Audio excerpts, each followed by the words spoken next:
Hey, I wanted to show you something I was working on. Um, this is a simulator for an oil rig doing some automatic sliding logic, and so you have a DC motor here that's simulating the top drive on an oil rig, and a DC motor here that's simulating the drawworks that moves this whole platform back and forth. In real life, this is mounted vertically on the oil rig and drills down. And then we have a plastic pipe that's running into a clamp down system here that's simulating the friction of the well hole to build up some torque so that we can actually test, or I can actually test something.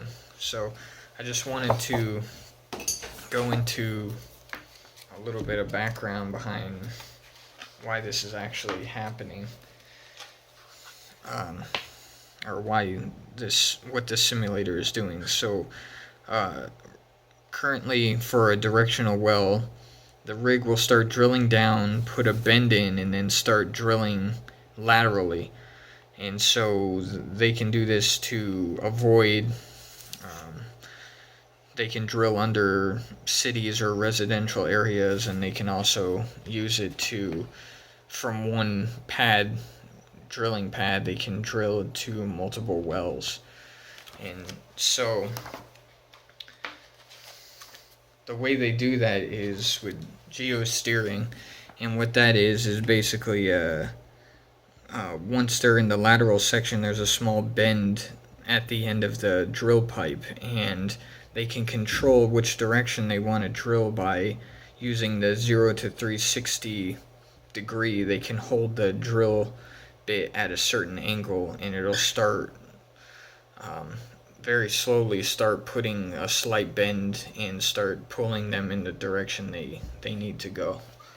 And just to sort of better illustrate what that looks like to a directional driller, they're just sort of using this 0 to 360 compass for azimuth and inclination, and their whole goal is to put a slide in to hold it at a certain degree so that they can start rotating in the direction they need to go.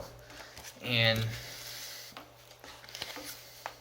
the issue and why sliding even needs to occur, and the problem with it is that once you start getting deeper in the well, the drill string actually starts building a lot of friction on the side of the curves, and so the method to alleviate some of that friction is to rock the pipe back and forth rather than rotating it.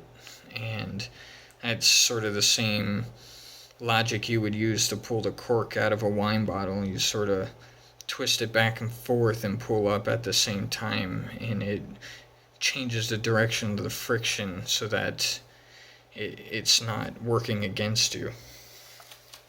So in this simulator that I've put together, here's the drawwork simulator that's gonna start moving this platform here back and forth, and this is the actual top drive motor that would have the pipe attached to it. But here I'm just gonna illustrate the logic rather than the working product. And here I have the encoder. I just put this encoder together to show. This actually will measure the tool face and tell you which way the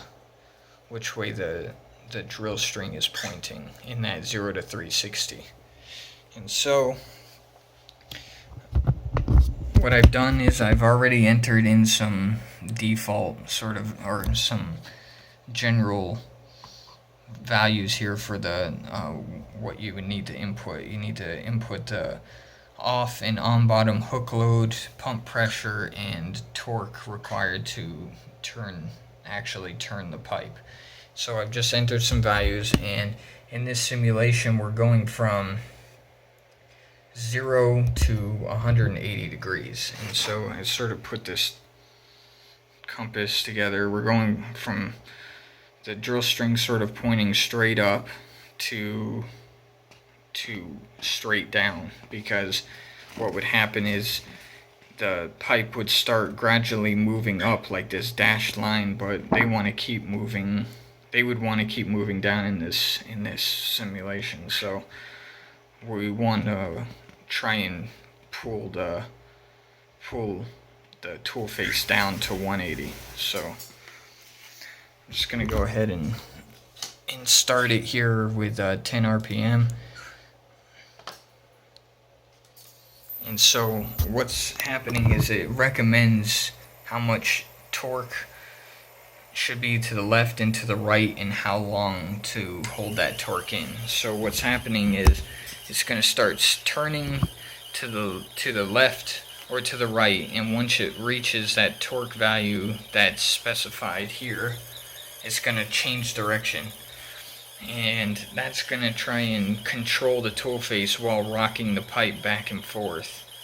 And so a lot of turns are going to go in here, but because there's so much friction down hole, at the end it's really only going to change the actual tool face just by a little, because a lot of the friction is going to be alleviating some of this turn that's put in. So you're actually not going to see a lot of turn at all at the end of the drill string. And so we can just say that maybe after all of that right torque that it told to put in, that maybe it just moved it a little bit.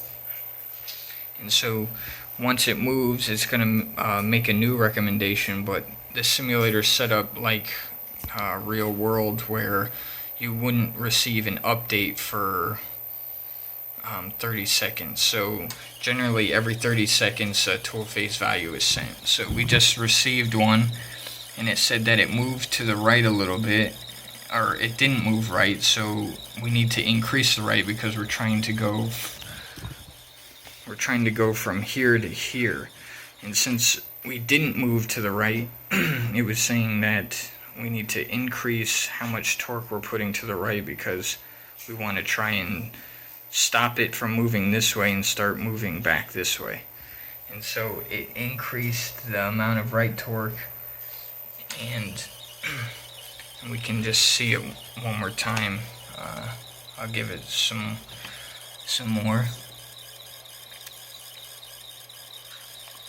So here it's saying that the tool face stayed the same because I didn't turn it. So here to here it's saying stayed the same, so we need to increase the right again because it's not moving.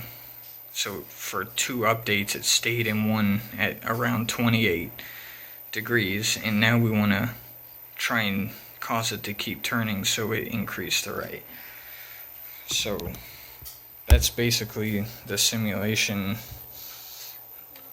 Not totally put together, but at least you can sort of see the logic. So I just have a Pololu motor controller in here.